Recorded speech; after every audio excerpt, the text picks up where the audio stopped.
Good morning, everybody. Today is February the 20th, 2015, and today I want to share with you a dream that I had some months back, and the lesson that I learned from this dream. And it's something that you need to understand, because everything God does to me, He's going to do to the church, and whenever He blesses you, you have the ability to bless other people. So, think about this. During this time period, some months back, I was contemplating the fact that once God has blessed me the way He's talking about, I'll have the ability to bless other people. And I also know that you can't just give somebody money and cause problems to go away. You have to give them the education with it. And so I'm looking for people that I can do that with. Someone that I can give them the education as well as the capital or the finances to change their life, right?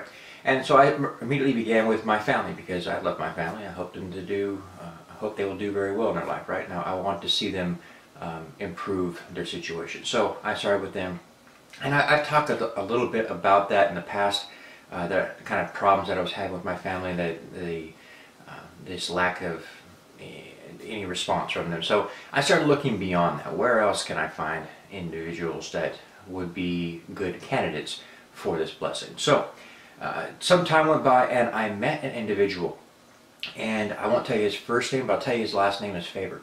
And he's, to this day, he's a good fishing buddy of mine. And so I met this guy, and I started, he's a young guy. He reminds me a lot of myself at that age. I mean, he's rough around the edges, but he's a good guy, you know, a good heart.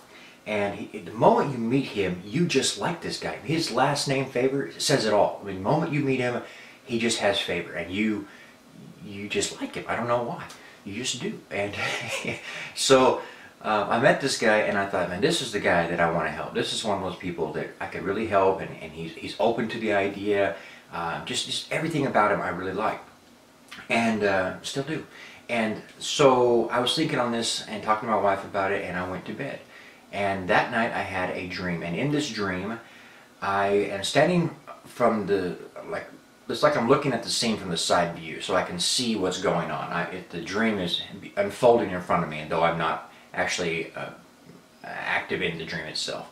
And so I'm watching as I see a woman standing in my house, or her house, and under her feet are the floorboards of this house.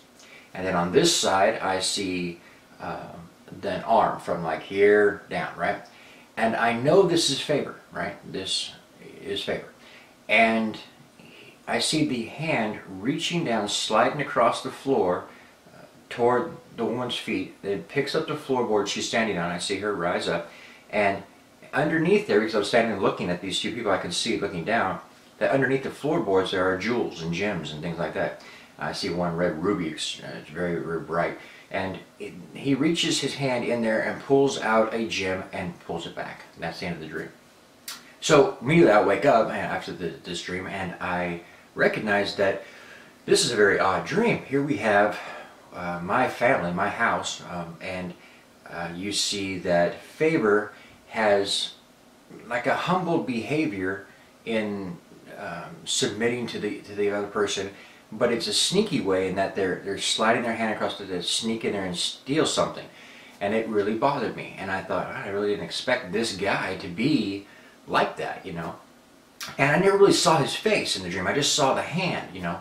But I knew in the dream it was Favor. So it really bothered me, and I got to thinking about it for a while. I didn't tell him about the dream because, you know, I'm not really sure its interpretation, so I waited a while. Some months went by, and I got to talking to him again and again, and wrapped up in that euphoria almost Favor, right?